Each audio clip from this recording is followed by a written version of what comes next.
Welcome back. You're not watching the political segment on the weekend show.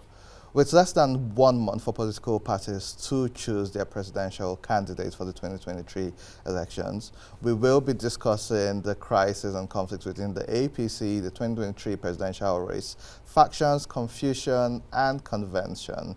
Now, following the storm that gripped the leadership of the APC last week and the stance of INEC against Governor Sani Bello-led committee, President Buhari has intervened back in Mai Mala Buni committee to conduct the national convention and warned the progressive governors against divisive utterances. So we will be discussing that along with the Electoral Amendment Act and how it affects the 2023 elections. And joining us we have first Mr. Onoja Ilemuna. He's a legal practitioner and a public affairs analyst. We also have in the studio Mr. Jide Ojo, social and political analyst. And we have Dr. Usman Emmanuel Bassi, lead partner at Prime Global and Consulting Limited. He's also a lecturer at Nile University, Abuja. Thank you for joining us this morning. Welcome back. Thank you very much for having us. All of you for joining us. We do call people by their first name, so Jide and Dr. Bassi, welcome back. We started this conversation last week, so I'll let Onoja start. The crisis, conflict, and all within the APC. We had the caretaker extraordinary committee chairman who took some time off to go to London for treatments. The president I hear has just returned as well, but the APC has had a lot of back and forth, especially with the fact that since 2020, they've not been able to hold a convention. I think Jide mentioned last week that since 2015 or 2014, they've not even constituted the board of trustees. Especially being opposition, do you have confidence in the APC holding their convention and the fractions within it? Does this spell an end for the APC? Hopefully. I actually hope because it benefits you. Hopefully. But from an opposition point of view, from a point of view of a member of the opposition, I mean, we can only watch what's going on within the APC with a certain measure of pleasure. Politically, you would hope that there's as much confusion and chaos in your opponent's political camp as possible. However, as a Nigerian, what is going on within the APC is deeply worrisome. If the ruling political party, having been in power for 7 years, cannot conduct its affairs properly within the ambit of the provisions of our national constitution and the provisions of its own constitution, right? You can only see why the country is in chaos. You can only see why there is bedlam, confusion, maladministration in the country. If they cannot put their house in order, that one house, then it's only reasonable, I mean, it stands to reason that that's the reason why they've been unable to adequately, properly govern our country over the last few years and have led us into this situation where we are plagued by record unemployment, plagued by record insecurity, plagued by, skyrocketing cost of living and what have you. It's funny in the lead, in your introduction, it says that President Buhari has backed the Buni-led committee, right? But the question is, it was supposedly President Buhari who moved against him in the first place. Now, one of two things quickly emanate from there. Either people instigated a course of actions using President Buhari's name, in which case somebody probably committed a crime. Why is nobody talking about that? Or President Buhari has done a volte-face and turned around, in which case, what sort of inconsistency? That whole leadership crisis, and then don't forget that that entire crisis is predicated foundationally in the unconstitutionality of Mai Mala Buni's chairmanship of the APC. The constitution is very clear when it says that during your time as governor, you cannot hold any other executive position. He has held that position for more than 2 years in flagrant disregard of the Constitution. He was about to be replaced with another governor in flagrant disregard of the Constitution. What we have is a political party that at its highest leadership shows utter disregard for our rules, our regulations, our conventions, our laws. Even things as simple as, why does the APC hold party meetings in national institutions? Why are you holding a party meeting in the hallowed chambers of the National Assembly? You've got a party secretariat. Why are you holding party meetings in Aso Rock? You've got a national secretariat. That violation, this leadership crisis in the APC, and how they have chosen to treat ourselves, is themselves, not ourselves. God. We're not among, not ourselves, okay. But it's a depiction of how badly they have determined that they will also treat Nigeria and Nigerians. It's clear because listening to you speak right now, the passion in the voice clearly showcases your concern for the confusion that is going on at the moment. Yeah. I want to just push this to Mr. Jide at the moment. As a political analyst, what's your reaction to all of these concerns he has just said? Jide, simply, exactly. we don't have to put Mr. Okay. It's a worrisome development, actually. Like I said there last week, this is a ruling party, and a ruling party should lead by example. And if we are, today's 20th, so we are 19th. Okay, we have about a week to the convention of APC. This convention has been shifted 4 times, and the 5th time is not even sacrosanct. So we have in a state of suspended animation as to whether it will be or it will not be. And like I said on other media platforms in the course of the week, you see, this is a coup d'etat for APC. Because even if it eventually hold the convention on March 26, there will be fallout. And what time is there to do reconciliation? Because by next month, you are supposed to start your party primaries. And primaries are to end by June. Because in the new Electoral Act, candidates' nomination has to be concluded 180 days to election. That's class 6 months. And you have 150 days for campaign. So even when his nomination is concluded 180 days, you have 30 days to do substitution and all of that before you go into the mainstream of campaigning for 5 months. And so there is no luxury of time on the part of APC. And while it's heartwarming news that 1, the president is back, 2, Mai Mala Buni also is back from Dubai and London, 3, that they have been able to successfully vacate the court order that they had against the holding of convention. However, there are too many vested interests that are digging in. There are still 207 court cases that are yet to be vacated. And if you read the papers this morning, I read earlier today, the Punch newspaper, where all the other people who have cases in court have said that they are not withdrawing anything. No. That the president only gave an advisory. He didn't give a fiat. So, and that advisory can be ignored. So, at the state level, there is still confusion as to who is even the leader of the party within the states. Because in no less than 13 states, there are parallel executives. Parallel executives. And this is what they want to take into primaries. So, which faction will be conducting the primaries? And mark you, even the person who is supposed to go and reconcile is also now contesting the national chairmanship of the party.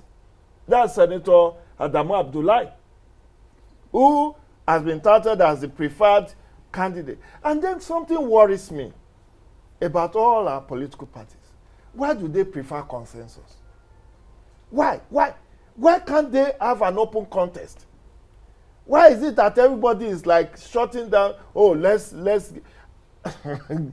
I don't understand. I'm a student of politics. I don't understand why a political party will be afraid of contesting or allowing people to contest elections. I'm sure there's a Nominals party just released the nomination form fee, 40 million for chairmanship, 20 million for presidential candidates. No, yes, for presidential candidate. Now 40 million for presidential candidate and down the line. But they will still be pushing for consensus. So what is the whole essence? If you know that once I pay this 40 million, I become the consensus candidate, no other person should buy the form. But even APC, in the course of the week, also published, and that's where I got the initial confusion. APC, in the course of the week, also published the amount for nomination form for chairman. For all the positions. Yeah. So for chairmanship is 20 million. Deputy chairmanship 10 million down the line. Now, I will pay 20 million as an aspirant, and then you say we should go consensus. Meanwhile, it is clearly stated that whatever you pay is non-refundable. So if it is non-refundable, and you are pushing for consensus after I bought the form, who should bear the brunt of my cost of electioneering, which is what is promoting corruption? Because at the end of the day, that consensus candidate will have everybody on him. To settle all the people out of the way. Because this one will say, I spent 50 million on my campaigns. I bought nomination form, I've printed posters, badges, and all of that. So you want him out of the way, isn't it? Because you are the consensus. So you go sort him out. At the end of the day, if there are 10, and you have to pay like 50 million to each of those 10 to get them completely out of the way. Look at that. So how will you come to power and not be corrupt and not want to recoup your investment in politics? Let me bring Dr. Bassi in. Also within the APC, and after this we'll go to the Electoral Amendment Act, but also within the APC, there are the divisions which they've both mentioned. There are the governors. There are also a side of the executive. And then you also have the progressive youth movement, who we've had on this show twice, saying give us at least 13 out of your 25 positions, give us some leadership roles. This division between the governors and the executive and the party itself, what's your overview of this? Do you feel this is as a result of the lack of leadership, or because who they've selected to be caretaker chairman for the party are their peer? Well, let me start. Last week when we were talking, I said the problem with APC is historical. And we study history to understand the present, and we'll be able to predict the future. The coming together of political parties that form APC, they have two agendas. Number one is to remove Jonathan from power. Number two, to install Buhari. And that is why, whether their political culture is the same or not, they brings them together. CPC, ABGA, AMPP, and ACN coming together. They are coming together, not that it's a marriage of love, a marriage of ideology, a marriage of understanding. No, but it's a marriage of necessity just to achieve a particular aim. Now, Buhari has done the first time, he's in the second time, and now it's another time now that is coming. Last week I told you here when you asked what will be the solution, I told you that the only solution lies in front of Buhari, because it's only Buhari that had the power to settle. Thank God within the week, he also reversed himself purportedly and been able to solve the problem, and they are going for convention. Just as Jide said, though we still have 207. But in terms of leadership, I want to say this categorically, that the current Central Planning Committee, or the Extraordinary Planning Committee for the Convention, headed by Mai Mala Buni, to be candid to him, with all the coup that happened before, when he traveled, when he returned, there's a little bit calmness on his part. We didn't hear him going against those people. We didn't hear him trying to, said what they did. He didn't even mention it. As a matter of fact, even when he was away, actually he was in Germany for the treatment before seeing the president, not in London. But even when he was away, treatment, and all the hulabaloo was going on, the governors, even some governors are saying those people behind him are Yahoo governors. I don't know where they will hide their head now that he's also back and he's the one to head the convention. Whether they will boycott the convention, whether they will come over them, or they might also be Yahoo governor. But he has showed a little bit leadership. But just as MLA said, the problem is holistically and systemic, which has to do with they are the ruling party, for Christ's sake. And we are looking up to them. So if they cannot organize themselves at the party level, how can they rule us? So let's talk about electoral amendment. And Edmond, I'll let you start. Section 82, I don't know what happened. Huh? 84. Sorry, 84. 84. Sorry, 8412 Yeah. has been a topic of conversation. Now, in the past, you have people. So, for instance, an attorney general can have an executive position and may want to run for the governorship seat of a particular state, or someone could be a minister of environment and may want to run for Senate, which means they still have executive power and controls of the court or whatever departments they have want to run. This section, explain this section, 8412, and why this is so controversial, and whose favor does this work in? 8412, what section 84 is supposed to do is say, you want to go and contest for elections. You are an appointed public official. Leave public office. Focus on your elections. It does. Behind it, there are two fundamental rationales, so to speak. Rationale one, Nigeria suffers a year and a half before elections, governance shuts down because everybody who is involved has begun or who desires to contest for office participates in the electioneering process. So governance shuts down. You have people abandoned. I mean, the other day when Governor Sani Bello was having an interview, the day when he was laying claim to being chairman of the APC, when he was asked the question, how often will you be here? He said, I'll be here every day. Meaning that governance for which he was elected in Niger suffers. So the idea, now of course it doesn't apply to him because he's an elected official, but even with appointed officials, the idea is if you're an appointed, you want to contest, okay, leave the office so that somebody else can fill it. Go and contest. So that governance doesn't suffer, or at least doesn't suffer as much as it ordinarily would. One. Two, you're an elected official, appointed official, sorry. You've been given perks of office, aids that are paid for, access to public finances, access to public utilities, vehicles, public assets. That gives you an undue advantage over somebody else. If you're talking about a level playing field, level it now. So that people are not manipulated. No. Influenced is the word I was looking for. Because of assets that you have that others don't have. So the laudability of the provisions of section 84, sub 12, not in doubt.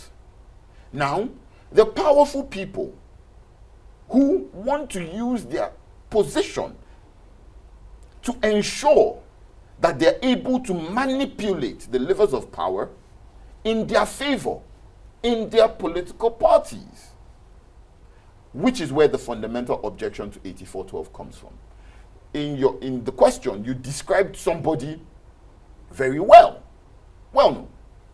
You fill an office, very influential in President Buhari's circle, wants to run for governor, but knows that his stick with which he can whip party faithful into line is the office he runs, the office he fills, and feels that the moment he leaves that office, he's suddenly unable to have the influence that he has. So he provides very rabid objection to 80, which is the reason why 8412, a court yesterday held it was unconstitutional.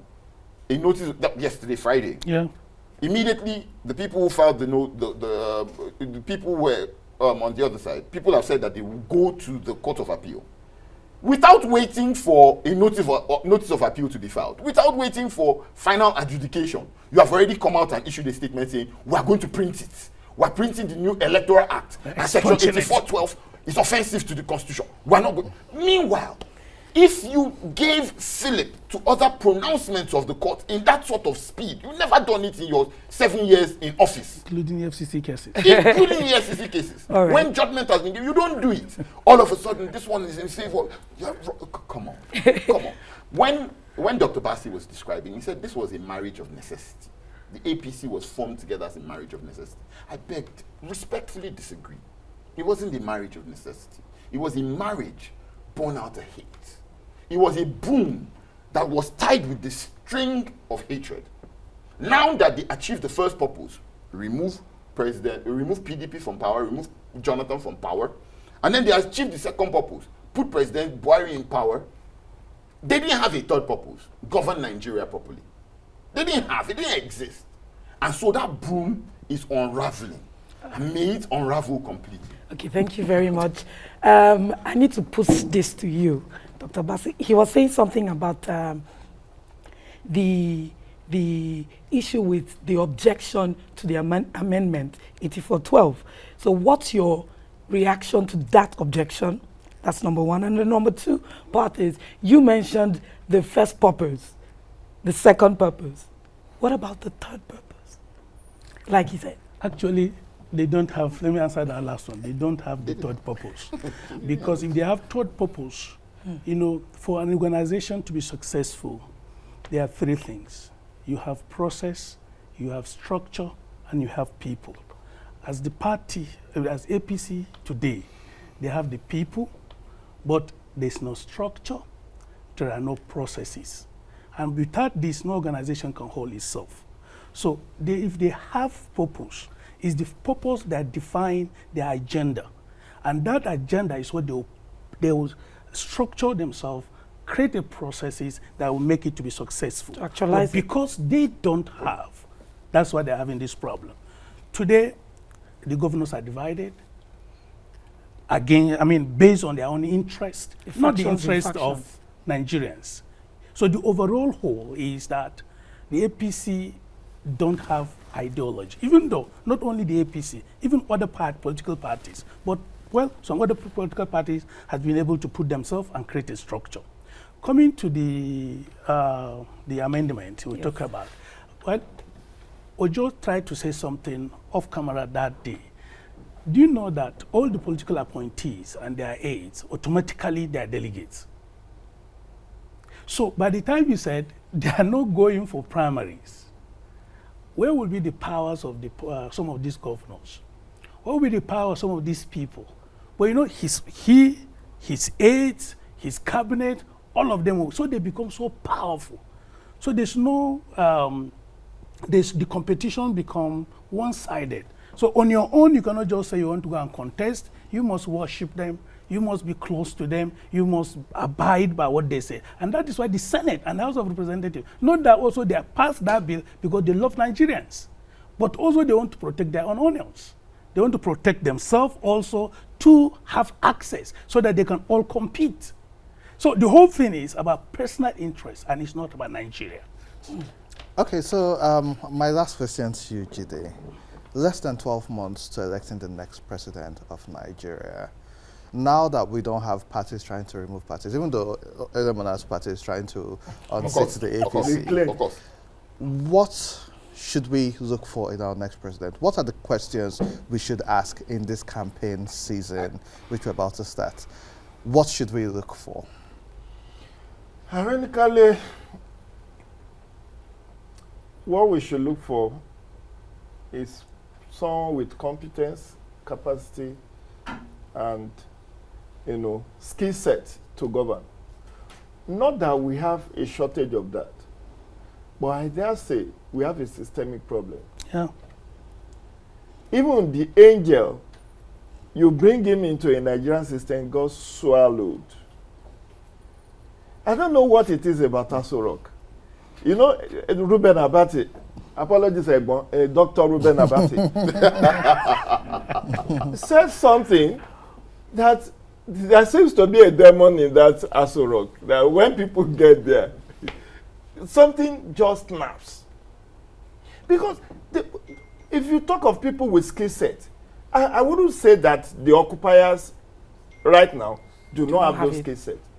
Buhari has been petroleum minister, has been head of state before becoming president. He has been everything anybody can be.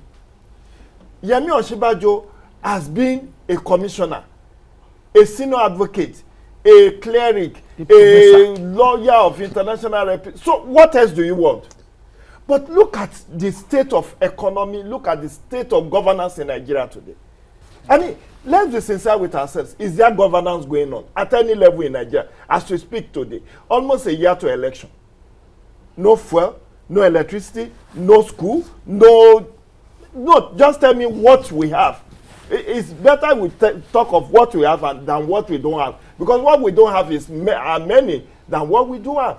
So it's not about skill set. And it pains me that we are going to be campaigning on the same issues that we were campaigning in 1999. How many years ago? Oh, I will give you water. I will give you light. I will give you road. These are things that are taken for granted in other climes. And it's not a rocket science to govern Nigeria. Nigerians are not actually asking for too much. They just want to have their day-by-day living. But that has been denied us. Look at the way people are being picked like snails in and around Kaduna. Just 2 days ago, we learned about scores of people have been abducted again. Nobody is talking about that. The governors have relocated to Abuja, all in the name of convention. In the last 2 weeks, I'm not sure any APC governor has been in the state. So why do we abdicate governance all in the name of politics? I'm not saying politics is not important, but you are elected for 4 years. If you are elected for 4 years, work for 4 years.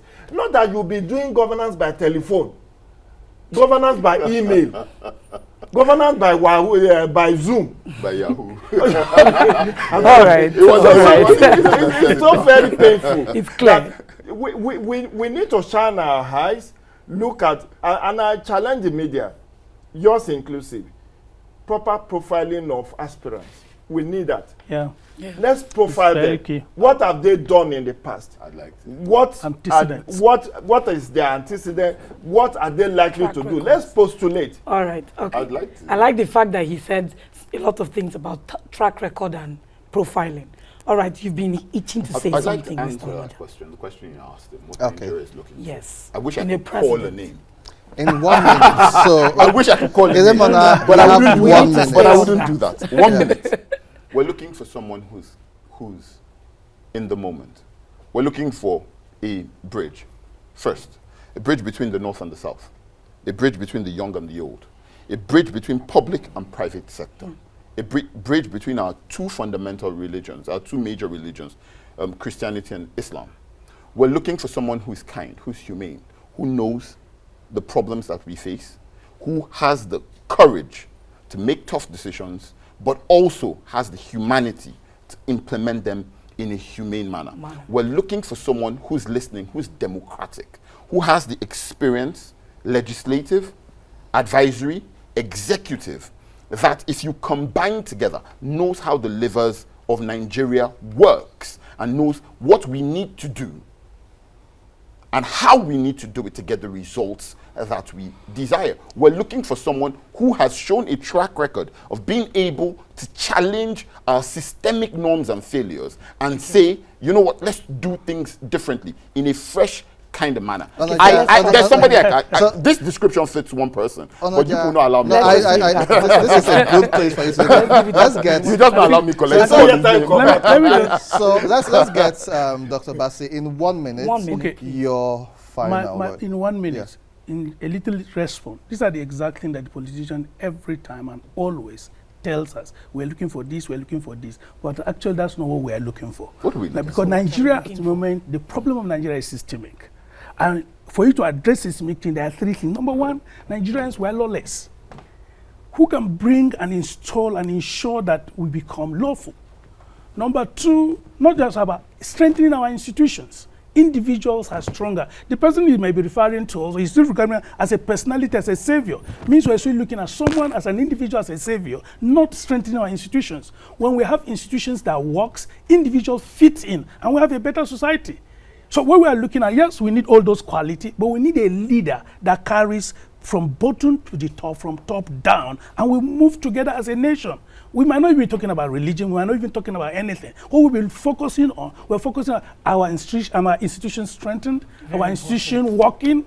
If they are working, sometimes, if you are in the United States, for example, and you are what do you call it, you're a Republican, will you say you will not exist again? Yes, Dr. Bassi, I think that's a good place to leave. And to our viewers at home, because of time, that's the much we can take on the weekend show today. However, it is the election year. Primaries start next month, and so we will continually have conversations about holding our representatives and leaders accountable and responsible. Queen Rita, thanks for being my guest co-host today. I'm honored. It's been a pleasure having you. Jide, thank you for always answering call. Ilemona, we'll see more of you. I know who your candidate definitely. is. And Dr. Bassi. Thank you. We have this show recorded, and so you can watch it on YouTube. You can also follow us on social media, The Weekend Show NG, and you can also follow me on Facebook, Instagram, and Twitter at Andy Madoki. For now, we will be wrapping up the show with Christine Yahweh. Do have a blessed week, and see you next weekend.